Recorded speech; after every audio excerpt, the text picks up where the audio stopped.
for week 4, Ernest Hemingway's The Sun Also Rises.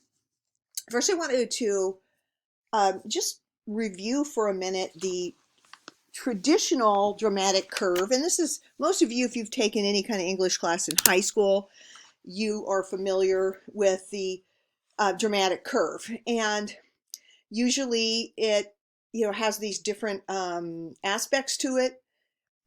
Actually, it starts out, as the exposition. This is where you can see my cursor. This is where you kind of characters out, you get setting there, and you find out who the characters are. And as we begin to know the characters better, we start to realize the conflicts that are taking place, that are tension. Without tension, it's hard to say. However, negate under the traditional dramatic curve, we could say that a story, Frankenstein, it starts out as Geneva, wherever in the Swiss Alps or someplace, I don't know, somewhere in the and we start to learn that there's Frankenstein, there's his friend. We start to know about the females and their males in the novel. So all start to happen and increase conflict.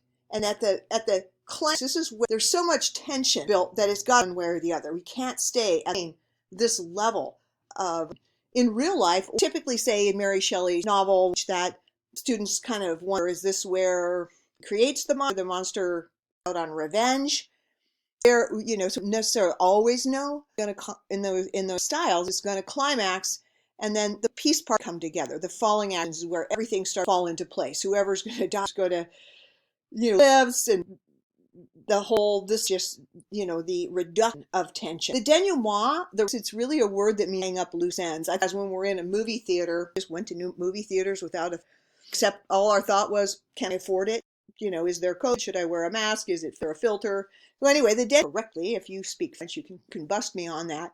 It's the stage when you're in your ends where you kind of are already starting tension. Should we go after this? Should we go get blah, blah, blah? You're already kind of, writer or filmmaker is letting you off the hook here. So the reason I want to bring up curves is because I want to, against this dramatic reality, almost nothing written in the modern era can be placed against a dramatic curve. I have multiple little things on, but there isn't one general, rising act and then falling action. So, say in the world of literary curve, limits pressure of modernism. Look at what in the world dramatic curve. And so that's another one.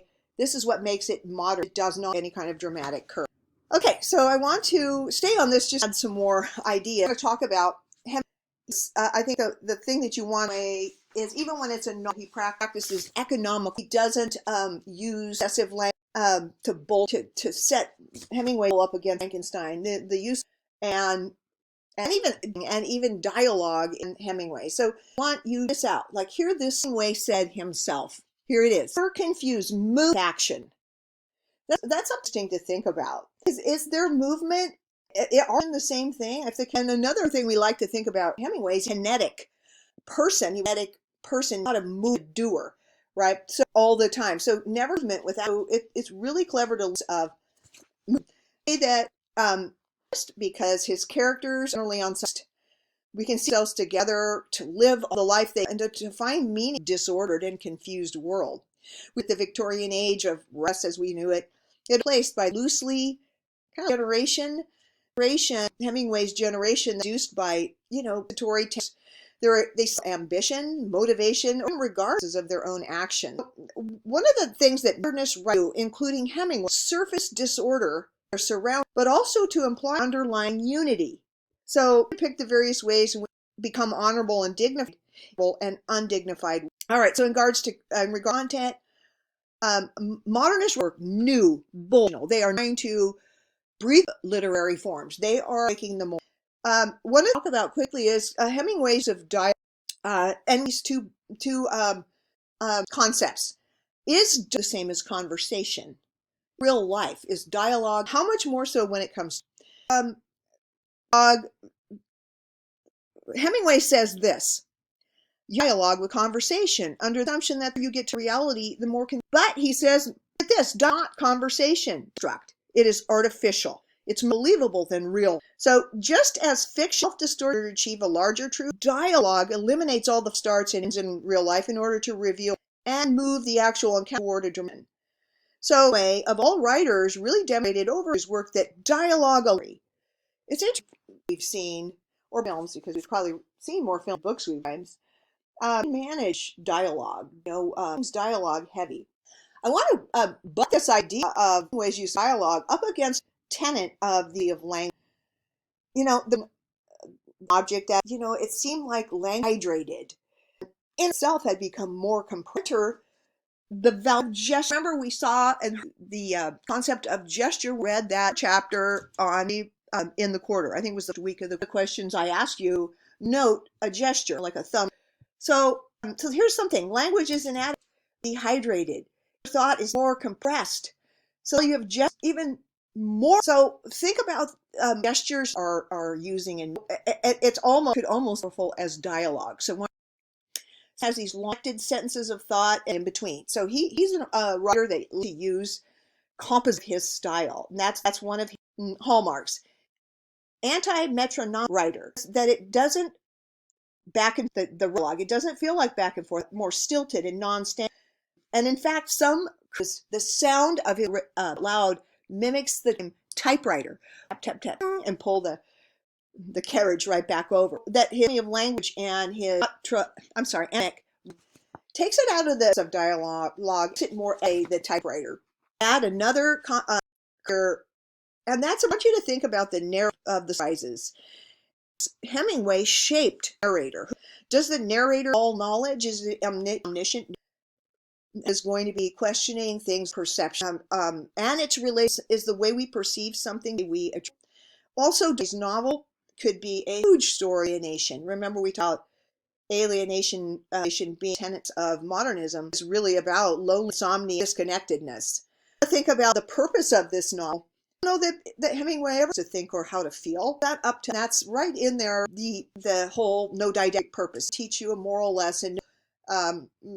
It's really the reader a moral. I want to talk about symbols. It's if you want to call that of literary. People have been these famous artworks writing. Oh, look at all the symbols. So somebody asked about the symbols in his novel. Cool about having a writer, an author who I'm so ask him questions, and so we have things. He asked him, symbolism in your novels? Hemingway answers, there are symbols since six keep finding them. If you do not mocking about them and being to write books and stories without being to explain. Also to see explainers of work. If 5 or more can keep going, read anything I write for the pleasure of reading, and will be the measure of what reading. So that's a quote from Hemingway about the whole concept of whether a writer attention and what readers interpret. All right. So some of the really exciting is not just his language, but also of light and darkness. His characters, where they move to the outside, away. The kinetic, the movement it may not really be. It might be makes the reader read the novel vertically rather than low. That's because of the heavy reliance on dialogue, on description or narration. All right, so that dialogue to work vertically than loud. Interesting concept. Last thing I want to talk about quickly is let's see if I find it. A little miniature is Hemingway's iceberg theory, and his economy of language. Often think, this dude, but kind of leave the deep stuff. All right. The plot and the dog, everything we see, that's up here, the iceberg. But the things he leaves out, things that symbols, motives, or the thoughts, feelings, or of the characters, all of that is for work. Rather, authors work. We want to remember to attribute Hemingway to inventing iceberg. Literary theorists have determined that work is, if we contrasted Hemingway's work with Shelley, almost all above ground. It's all huge glacier and hardly anything underneath areas, and leaving the meaning up to the. All right, I hope that helps you understand the way and the way to get through his writing. I hope really a novel as verse between say and the there's just is that examining feminist, maybe those war felt emasculates of the new woman, just that. So anyway, there's in this novel, and I hope this little lecture has some little put some